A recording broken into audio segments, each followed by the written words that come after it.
How'd you describe your emotions? Shocked. I guess you could say. Just this is something that we've talked about collectively as a team, about being able to finish in games like this, where we have the opportunity to win the game. And it's not just one side of the ball. It's every phase. I've contributed with the turnovers. We had some missed opportunities in teams, and then we had some missed opportunities on defense as well. But for us to go out there, have an opportunity to seal the game, and then, we don't allow that to happen. Either way, last week, Carolina offense, this week, you can look at it however you want. That's just not the way we want to play football and establish what we've been talking about throughout OTAs, training camp, and even in our meetings, like our leadership meetings. Like it's frustrating, to say the least. So. What has been and you mentioned some of it, the inability of this team to just play complementary football, where one side does well, then the special team lets up the big return. Just so many things, when one thing goes well, go bad. Pardon? Sorry. So no, I said, what has been the issue there, the inability to play complementary football as a team? Well, I think there's a lot of things that go into it. Adjustments on the other side of the ball if you're on defense, vice versa for offense. And then now we got to make adjustments if we're not able to convert our third downs and continue the flow for ourselves offensively and defensively. And then with teams, they got to go out there and they got to do what they do, knowing who they got, knowing what rush lanes they're in, all of that. So I would say it's just adjustments. Like, you got to continue to adjust throughout the game, and that's the name of the game as we play it. What was the difference? The third quarter, the two possessions, minus 11 yards or something. The fourth quarter, you had to score. You did it twice. What sparked in the fourth quarter? What was the difference? I think just settling down with the guys, kind of finding the flow, get a completion, run the ball, stay ahead of the chains, third and manageable, convert on our third downs, and then continue to play normal football. First interception went off Jalen Waddle. Last one, that's just a last-second hope. But what happened on that second one, the one in between? On the second one, that was just a bad ball. Just bad ball that I threw to Vaughn. And on that first one, was there a little bit of a hesitation, a pump there? To Waddle? Mm-hmm. Yeah. Just as I'm dropping back, trying to see what Zero wants to do. But, me and Zero aren't the tallest guys out there. So when you got three pillars standing in between us, I got to find out if he's staying there looking at me, looking out at Jalen, or if he's pushing the coverage. Then when I verified that he was pushing this way because he turned, then I came back to Jalen.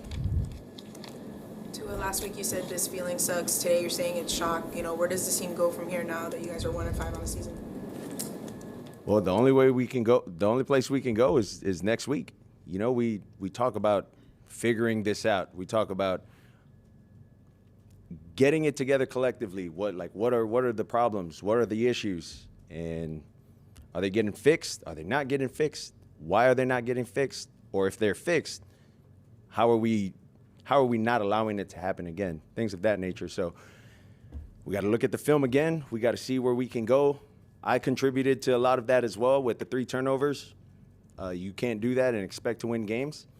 But, we all got to look at ourselves, not pointing fingers. We got to look at ourselves individually first about what I could have done to help our team win that game.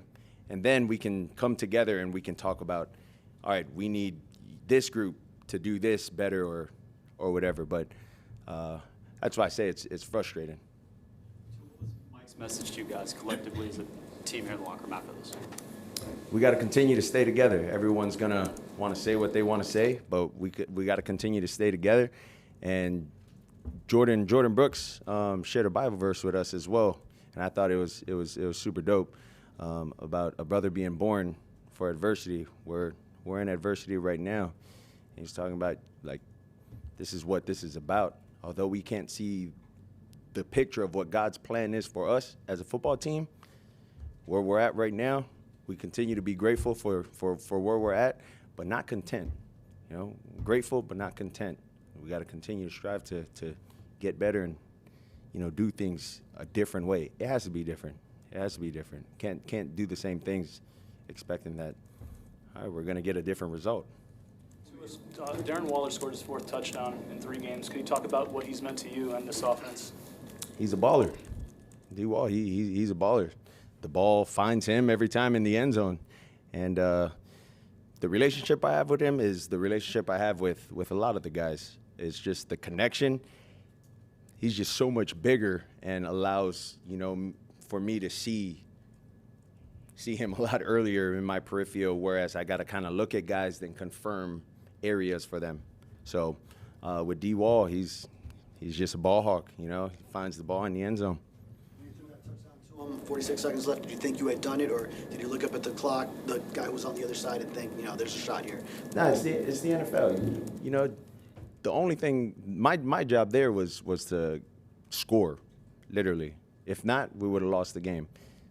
After that, cheering on the defense, cheering on the special teams guys to go out there, it's the NFL. Anything can happen. Even at that 5-second mark, if we did get a completion and we were able to do whatever the Miami Miracle is that happened, that would have been sweet. But anything can happen in the league. So I wouldn't say that anytime we score with a minute or 30 seconds or 20 seconds left that it's necessarily over, because you got to keep playing until it hits 0-0.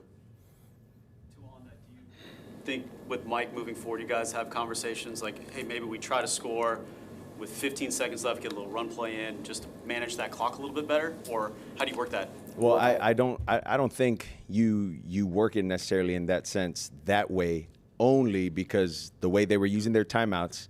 Outside of that, 3rd down, you got to have a 4th down play.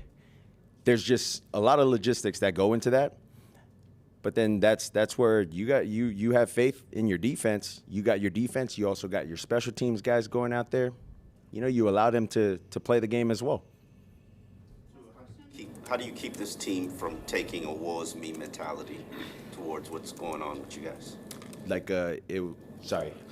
How do you keep this team from taking a woe is me mentality like this keeps happening to us situation? Yeah. Well, I think it starts with the leadership in helping articulate that for the guys, and then what we're expecting out of the guys, right? We're expecting this. Are we getting that? Are we not getting that? We have guys showing up to player-only meetings late, guys not showing up to player-only meetings. There's a lot that goes into that. Do we have to make this mandatory? Do we not have to make this mandatory?